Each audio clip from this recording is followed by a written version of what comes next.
Alors, aujourd'hui, nous allons parler du centième. Dans centième, on entend 100. Donc, gardez-le bien en mémoire. Alors, on a ici notre demi-droite graduée et notre unité. 0 et 1. Entre le 0 et 1, on a donc une unité. Si je partage mon unité en 10 parts égales, on l'a vu, on l'a appris, une part, une graduation, ça vaudra ici un dixième. Eh bien, aujourd'hui, nous allons voir une unité plus petite que le dixième. Nous allons parler du centième.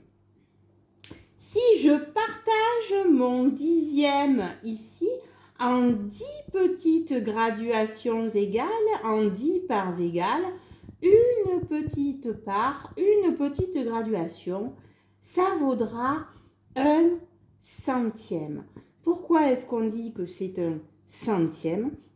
Eh bien parce que dans un dixième, j'ai 10 centièmes. Et donc, dans mon unité, j'ai 10, 20, 30, 40, 50, 60, 70, 80, 90, 100 centièmes. Dans une unité, j'aurai 100 petites graduations vertes, 100 centièmes. Alors, on retient donc que dans un dixième, on a 10 centièmes.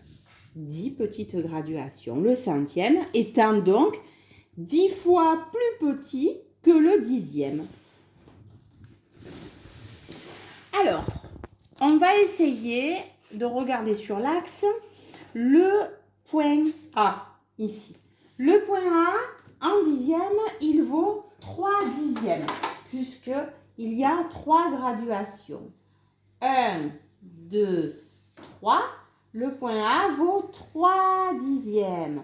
En centième, ça fera donc 10, 20, 30 centièmes. On peut dire aussi que le point A, c'est 30 centièmes.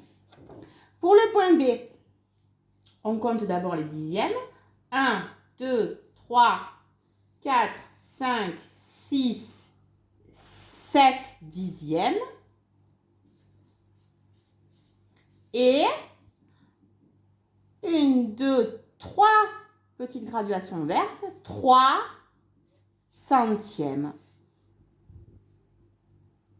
En tout, ça vaudra 10, 20, 30, 40, 50, 60, 70 centièmes, plus 3 petits centièmes. En tout, on peut l'écrire aussi, le point B est à 73 centièmes de l'unité. Alors, ce qu'on apprend aujourd'hui, c'est que 1 centième, c'est 10 fois plus petit que 1 dixième.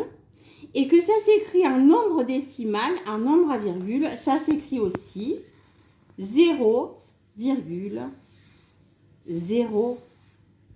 Pourquoi? Eh bien, il faut regarder le tableau de numération. Je vous ai préparé le nouveau tableau de numération qu'il faudra changer dans la pochette.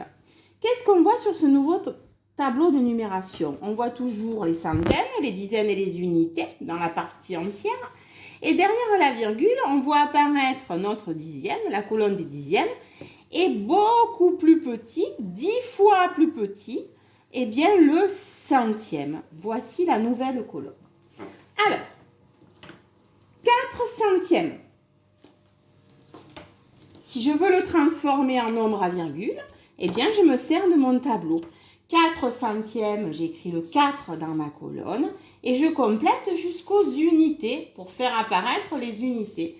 Et donc, dans mon tableau, je vois apparaître 4 centièmes est égal à 0,04.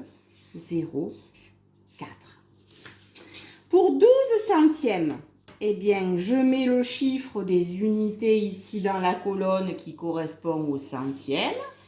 Et je vais jusqu'à l'unité. Je complète par un 0 et je place ma virgule.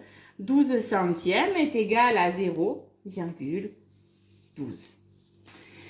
3 unités plus 7 centièmes, eh bien je complète 3 unités, il n'y a pas de dixième et 7 centièmes. Je place ma virgule. 3 unités plus 7 centièmes est égal à 3,07. Donc, on le voit bien ici. Les centièmes sont 100 fois plus petits que l'unité.